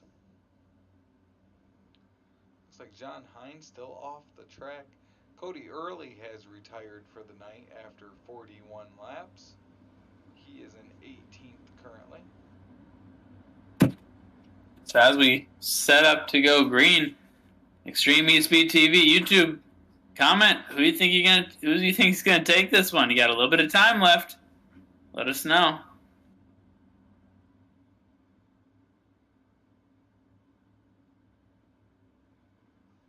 So Austin McGlone's going to try to hold on to this one here as our 50-lap Ice Bowl presented by FMS Rapid Graphics goes back to green.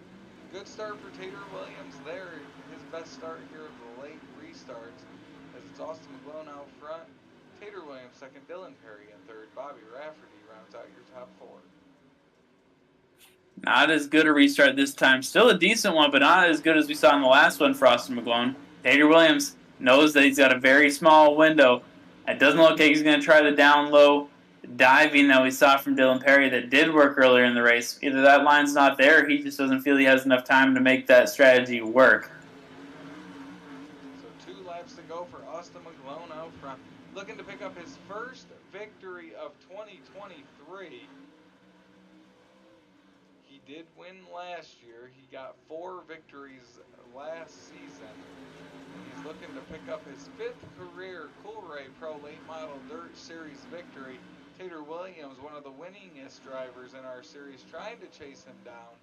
Through turns 3 and 4 for the final time, it's going to be Austin McGlone, your Ice Bowl winner at Lernerville. Tater Williams second, Dylan Perry third, Bobby Rafferty and Brett Carlton will round out your top 5. Well, that was fun. A little bit of a tap there. Dylan Perry to his buddy Austin McGlone. We'll get a chance to talk to all 3 of these drivers in just a moment, so stick with us. Heck of a race, though. Kicking off what will be a jam-packed month of March racing. So Austin McGlone will pull it into the infield.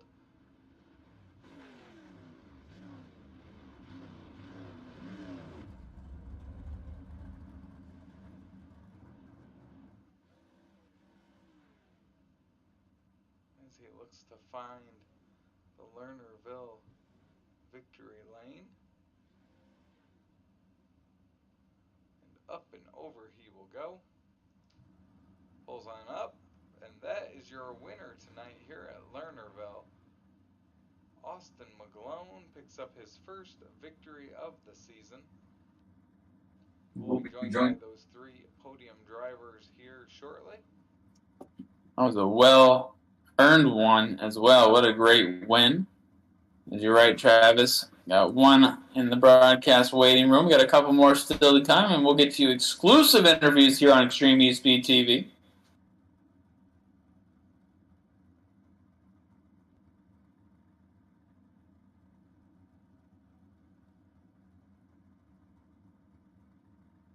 And now we are joined with our 3rd place finisher, Dylan Perry, defending champion. And Dylan, you had a really strong run tonight. It looks like the turning point might have been when you kind of got brushed into the wall. Talk us through what happened there when you kind of lost that, not only the lead and then second, but kind of fell to 3rd. Take us through that moment. I knew it was going to come down to some sliders between me and McGlone. That's just, we always have fun while we do it. But that bottom started going away pretty quick after I got to the lead. And so I was trying to get back up top, and then I sent her a little too hard down in the 3, and about the time it jumped, I was holding on for dear life, hoping I didn't just KO the wall. So coming out with a scuff was best case scenario. But at the end of the day, him and Tater, they were on the rails right there around the cushion, and I'm just proud of those guys. Yeah, I saw you give Austin a little tap there at the end. You know, you guys are good buddies. And earlier on in that race, about 15 laps in, you were making that kind of diving, taking that bottom lane where there was grip, and you were able to get by Austin. But you kind of maybe mentioned in your last answer, but was that just not available towards the end of the race? You probably couldn't get that. What you did earlier in the race probably wouldn't have worked towards the end. Yeah, I'd go down there periodically trying to see if it had any speed, but it fell off within what felt like a couple laps, but it was probably 5 or 6 laps, and it started falling off pretty heavily. And after that was my kind of hope that it would stay in for a while, but once it went away, I was just holding on for dear life. Absolutely. Well, that'll be probably one of the many more this season, tight battles between both you and Tater and you and Austin. But before we let you go tonight, I want to give you an opportunity to thank your sponsors. Yeah, first and foremost, I've always got to thank Andy. He's been a huge help to everything that we've got going, and I couldn't put in words how much I'm grateful for him and everything he's done. All the guys over at Chip Bangers Racing, just week in and week out, those guys keep me up on my game, and they definitely make racing fun for sure. All the guys over at Rapid Race Graphics, Harrison Automotive, Newt's Lawn Care, Phantom Race Engines, B&B Custom Baits, Combs Cuts, Goat Farm Posse, Dirt Chasers, just everybody that helps me week in and week out. I couldn't do it without those guys, and a special thanks to McGlone and Tater for always making sure I'm on my A game, because if I'm not, they're definitely going to be – I'm going to be watching them put on a show while I'm just riding. Absolutely. Some iron sharpening iron there. Congratulations, Dylan, on third place finish, and we'll maybe talk to you next week. I hope so. That is Dylan Perry, your third place finisher tonight. Now joining us in the booth is our second place finisher. It is the 182 of Tater Williams. Tater, you've had a great runs each and every race this season. Then you come to Lernerville here, another great performance. Kind of walk us through the track here. It seemed like it was difficult to pass, especially if you weren't in that leads position up on the outside. The track was super tricky tonight. This place doesn't really play in my favor most of the time. I like running the cushion, but it does not have a wall around it, so you're riding on a thin piece of paper up there. And do it for 50 laps and not go off, you're accomplishing something there. And it was hard to run. I mean, I was hoping the bottom or kind of slider line in 1 and 2 would come in, and maybe it'd be faster, and I could dive under McGlone if I ever caught him and it stayed green. But I tried it a couple of times and it just never worked out for me. Talk us through that battle. It was really you, McGlone, and Perry all night long. Obviously, you and Dylan both picked up 2 wins last week and the week before.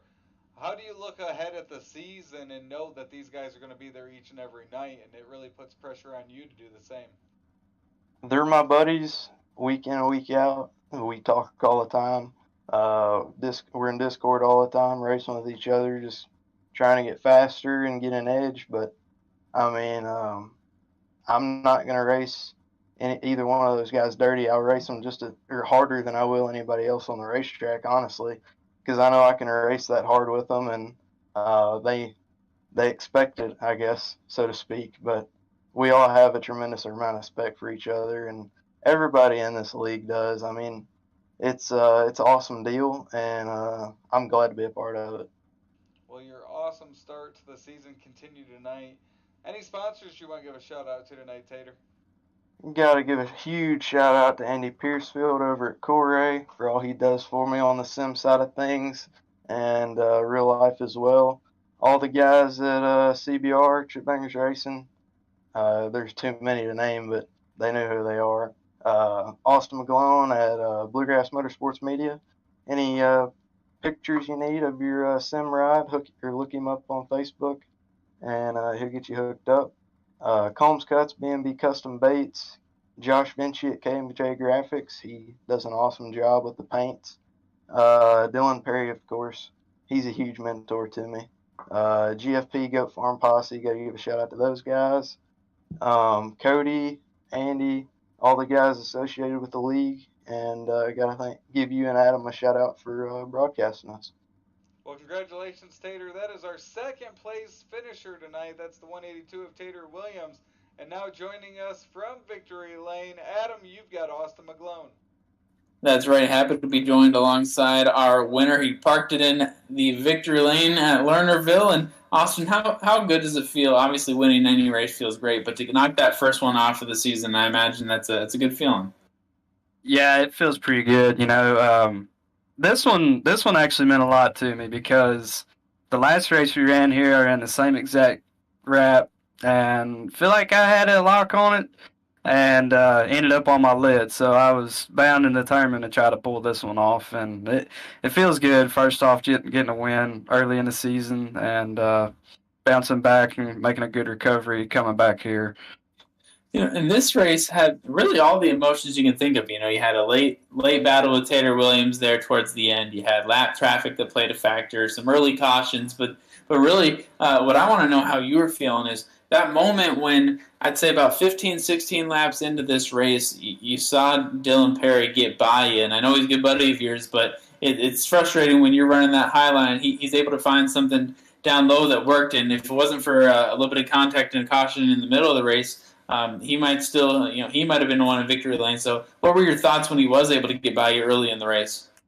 Well, you know, when he got to my inside there, I kind of started over driving it a little bit. And, you know, that line he was running 1 and 2 was actually the preferred line at the time. I knew eventually it would go away, it was going to clean up, and it wasn't going to be there the whole race. But so I was like, if I just stay close and, you know, get a couple cautions or something, and maybe try him, you know, in 1 and 2, or show some nose in 3 and 4 or something. Just kind of pick and choose well, you know, if I can stay with him. Try to work him over a little bit. I felt like if that didn't happen when he slipped off the berm there, it was going to be a pretty close race. I know he kind of struggles a little bit at running the top here. He's just more of a catfisher, but no, I feel like it was going to be pretty good. Hell, I would have been happy with second anyway. So. Yeah, heck, it was fun to watch. I'll tell you what, it sounds like it was fun to drive in. Now, as we look ahead, you're going to probably stay now in third in the point standings, just behind Dylan Perry and Tater Williams, who each have 2 wins apiece. We're looking ahead at the rest of this jam-packed March schedule. If you got I-55, Lucas Oil, Bristol, any of those upcoming tracks where you're like, okay, I'm looking forward to getting to this one. Definitely I-55 and Lucas Oil. Those two I feel pretty good at, and usually if I feel pretty good about a track, I get some pretty decent results. All luck going, you know, my way, of course.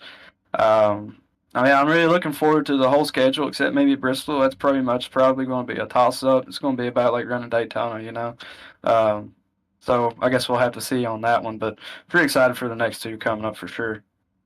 Absolutely. Well, before we let you go, knowing that we'll probably hear about these sponsors again as you continue to finish on the podium, I want to give you that opportunity to give them a shout-out before we let you go. Yeah, first off, got to thank Coolray Heating and Cooling, Andy, all them guys. They do so much for us, and, you know, don't know really where, you know, us at CBR and, you know, maybe this league, you know, without them. So huge shout-out to all those guys. Chip Bangers Racing, FHP Consultant, SS Energy Systems, Project X Coatings, Bluegrass Motorsports Media. Got to give a shout-out to my boy Brandon Combs. Go Farm Posse. You know, I got an endless list of guys, you know, that quote unquote help out with this, and you know, I just can't thank them enough. And then you all for the awesome broadcast, and you know, everything the admins do week in, week out. You know, do it with us drivers. You know, shout out to them because it's not easy either. It takes a team effort for sure. We appreciate you taking the time, Austin. Congrats again on the win. And hopefully it's the first of many this season. Oh, yeah, I hope so. And with that is Austin McGlone, our winner tonight in the Ice Bowl, presented by FMS Rapid Graphics here at Lernerville Speedway, Adam. And with that, we will shut it down. We got to give a special thanks to little brother Andy behind the scenes. Shout out to Cody Early, promoter of the Coolray Pro Late Model Dirt Series. As our first event of March comes to an end, we'll be back next Wednesday right here on Extreme eSpeed TV. We appreciate you tuning in, as always, here to watch the Coolray Pro Late Model Dirt Series, and we hope to see you again at a track soon, race fans. This copyrighted broadcast of Extreme eSpeed TV Network is intended solely for the entertainment of our audience. Any retransmitted, reproduced, rebroadcast, or otherwise distributed or used in any form without express written consent of the Extreme eSpeed TV Network is strictly prohibited. We hope you've enjoyed this broadcast.